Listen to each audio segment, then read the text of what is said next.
कालिदास का प्राणी प्रेम। मोहन राकेश का जन्म सन 1925 पंजाब में अमृतसर में हुआ था और उनका निधन सन 1972 में हुआ था। उन्होंने बहुत सारे नाटकों की रचना की है, जैसे कि आधे अधूरे, लहरों से राजहंस, आषाढ़ का एक दिन इत्यादि। नाटक में आषाढ़ का एक दिन बहुत ही विख्यात और चर्चित नाटक रहा है। इस नाटक में जीवदया की बात बताकर कालिदास का प्राणी प्रेम प्रकट किया है। कालिदास एक हरिण शावक को बाहों में लिए पुचकारता हुआ आता है। हरिण शावक के शरीर से लहू टपक रहा है। कालिदास: हम जिएंगे हरिण शावक, जिएंगे न। एक बाण से आहत होकर हम प्राण नहीं देंगे। हमारा शरीर कोमल है तो क्या हुआ, हम पीड़ा सह सकते हैं। एक बाण प्राण ले सकता है तो उंगलियों का कोमल स्पर्श प्राण दे भी सकता है। हमें नए प्राण मिल जाएंगे। हम कोमल आस्तरण पर विश्राम करेंगे। हमारे अंगों पर ध्रुत का लेप लगेगा। कल हम फिर वनस्थली में घूमेंगे। कोमल दुर्वा खाएंगे ना, खाएंगे ना। मल्लिका अपने को सहज कर द्वार की ओर जाती है। मल्लिका: यह आहत हरिण शावक, यहाँ ऐसा कौन व्यक्ति है जिसने इसे आहत किया? क्या दक्षिण की तरह यहाँ भी? कालिदास: अजगांव प्रदेश में कई नई आकृतियां देख रहा हूँ। जरोखे के पास जाकर आसन पर बैठ जाता है। राज्य के कुछ कर्मचारी आए हैं। हरिण शावक को वक्ष से सटाकर थपथपाने लगता है। हम सोएंगे? हाँ, हम थोड़ी देर सो लेंगे तो हमारी पीड़ा दूर हो जाएगी, परंतु उससे पहले हम थोड़ा दूध पी लेते हैं। मल्लिका: थोड़ा दूध हो तो किसी भोजन में ले आओ। मल्लिका: माँ ने दूध औटा कर रखा है, देखती हूँ। चूल्हे के निकट रखे बर्तनों के पास जाकर देखने लगती है।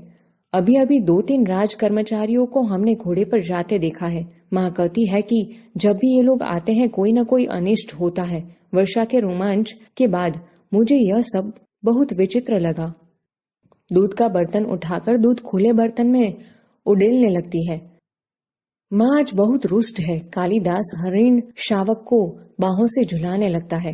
कालिदास: हम पहले से सुखी हैं। हमारी पीड़ा धीरे धीरे दूर हो रही है। हम स्वस्थ हो रहे हैं। न जाने इसके रुई जैसे कोमल शरीर पर उससे बाण छोड़ते बना कैसे। वह कुलांच भरता मेरी गोदी में आ गया। मैंने कहा, तुझे वहां ले चलता हूँ जहां तुझे अपनी माँ की सी आंखें और उसका सा ही स्नेह मिलेगा। मल्लिका की ओर देखता है। मल्लिका दूध लिए पास आ रही है। मल्लिका: सच, माँ आज बहुत रुष्ट है।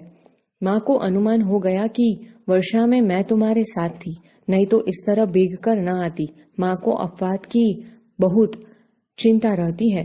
कालिदास: दूध मुझे दे दो और इसे बाहों में ले लो। दूध का भाजन उसके हाथ से ले लेता है। मल्लिका हरिण शावक को बाहों में लेकर उसका मुंह दूध के निकट ले जाती है। कालिदास भाजन को उसके और निकट कर देता है। हम दूध नहीं पिएंगे? नहीं, हम ऐसा हठ नहीं करेंगे। हम दूध अवश्य पिएंगे।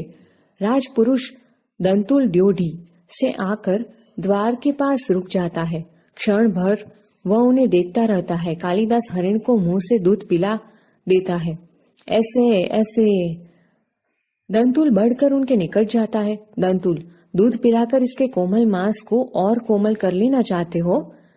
कालिदास और मल्लिका चौंक कर उसे देखते हैं। मल्लिका हरिण शावक को लिए थोड़ा पीछे हट जाती है। कालिदास दूध का भाजन आसन पर रख देता है। कालिदास: जहां तक मैं तुम्हें जानता हूँ हम लोग परिचित नहीं हैं। तुम्हारा एक अपरिचित घर में आने का साहस कैसे हुआ? दंतुल एक बार मल्लिका की ओर देखता है, फिर कालिदास की ओर। दंतुल: कैसी आकस्मिक बात है कि ऐसा ही प्रश्न मैं तुमसे पूछना चाहता था। हमारा कभी का परिचय नहीं, फिर भी मेरे बाण से आहत हरिण को उठा ले आने में तुम्हें संकोच नहीं हुआ? यह तो कहूं कि द्वार तक रक्त बिंदुओं के चिन्ह बने हैं, अन्यथा इन बादलों से घिरे दिनों में मैं तुम्हारा अनुसरण कर पाता? कालिदास: देख रहा हूं कि तुम इस प्रदेश के निवासी नहीं हो। दंतुल व्यंग्यात्मक हंसी हंसता है। दंतुल: मैं तुम्हारी दृष्टि की प्रशंसा करता हूँ। मेरी वेशभूषा ही इस बात का परिचय देती है कि मैं यहाँ का निवासी नहीं हूँ। कालिदास: मैं तुम्हारी वेशभूषा को देखकर नहीं कह रहा।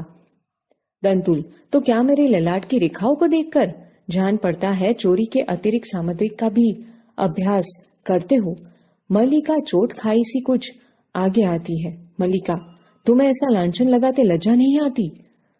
दंतुल, क्षमा चाहता हूं देवी, परंतु यह हरिण शावक जिसे बाहों में लिए मेरे बाण से आहत हुआ है, इसलिए यह मेरी संपत्ति है। मेरी संपत्ति मुझे लौटा तो देंगी? कालिदास, इस प्रदेश में हिरणों का आखेट नहीं होता राजपुरुष, तुम बाहर से आए हो, इसलिए इतना ही पर्याप्त है कि हम इसके लिए तुम्हें अपराधी न माने। दंतुल, तो राजपुरुष के अपराध का निर्णय गांववासी करेंगे?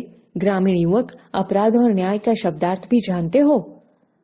कालिदास, शब्द और अर्थ राजपुरुषों की संपत्ति है, जानकर आश्चर्य हुआ। दंतुल, समझदार व्यक्ति जान पड़ते हो, फिर भी नहीं जानते कि राजपुरुषों के अधिकार बहुत दूर तक आते हैं। मुझे देर हो रही है, यह हरिण शावक मुझे दे दो। कालिदास, यह हरिण शावक इस पावर्त्य भूमि की संपत्ति है राजपुरुष, और इसी पावर्त्य भूमि के निवासी हम इसके सजातीय हैं। तुम यह सोचकर भूल कर रहे हो कि हम इसे तुम्हारे हाथ में सौंप देंगे। मल्लिका, इसे अंदर ले जाकर तल्प पर या किसी आस्तरण पर। अंबिका सहसा अंदर से आती है। अंबिका, इस घर के तल्प और आस्तरण हरिण शावकों के लिए नहीं है। मल्लिका, तुम देख रही हो माँ? अंबिका, हाँ देख रही हूँ, इसलिए तो कह रही हूँ। तल्प और आस्तरण मनुष्यों के सोने के लिए है, पशुओं के लिए नहीं। कालिदास, इसे मुझे दे दो मल्लिका।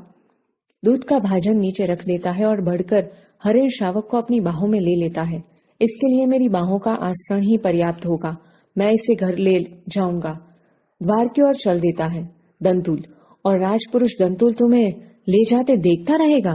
कालिदास, यह राजपुरुष की रुचि पर निर्भर करता है, बिना उसकी ओर देखे ड्यूटी में चला जाता है। दंतुल, राजपुरुष की रुचि अरुचि क्या होती है? संभवतः इसका परिचय तुम्हें देना आवश्यक होगा। कालिदास बाहर जाता है, केवल उसका शब्द ही सुनाई देता है। कालिदास, संभवतः। दंतुल, संभवतः? तलवार की मुठ पर हाथ रखे उसके पीछे जाना चाहता है। मल्लिका शीघ्रता से द्वार के सामने खड़ी हो जाती है। मल्लिका, ठहरो राजपुरुष, हरिण शावक के लिए हठ मत करो, तुम्हारे लिए प्रश्न अधिकार का है, उनके लिए संवेदना का। कालिदास निशस्त्र होते हुए भी तुम्हारे शस्त्र की चिंता नहीं करेंगे। दंतुल, कालिदास, तुम्हारा अर्थ है कि मैं जिनसे हरिण शावक के लिए तर्क कर रहा था वे कवि कालिदास हैं? मल्लिका, हाँ हाँ, परंतु तुम यह कैसे जानते हो कि कालिदास कवि हैं?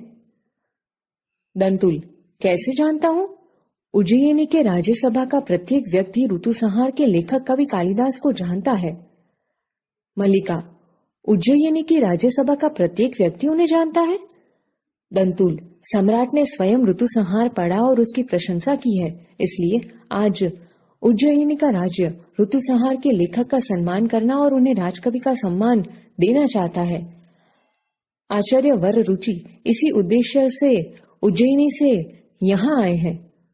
मल्लिका स्तून कर स्तंभित सी हो रहती है।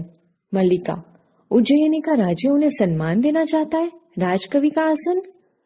दंतुल, मुझे खेद है, मैंने उनके साथ अशिष्टता का व्यवहार किया, मुझे जाकर उनसे क्षमा मांगनी चाहिए।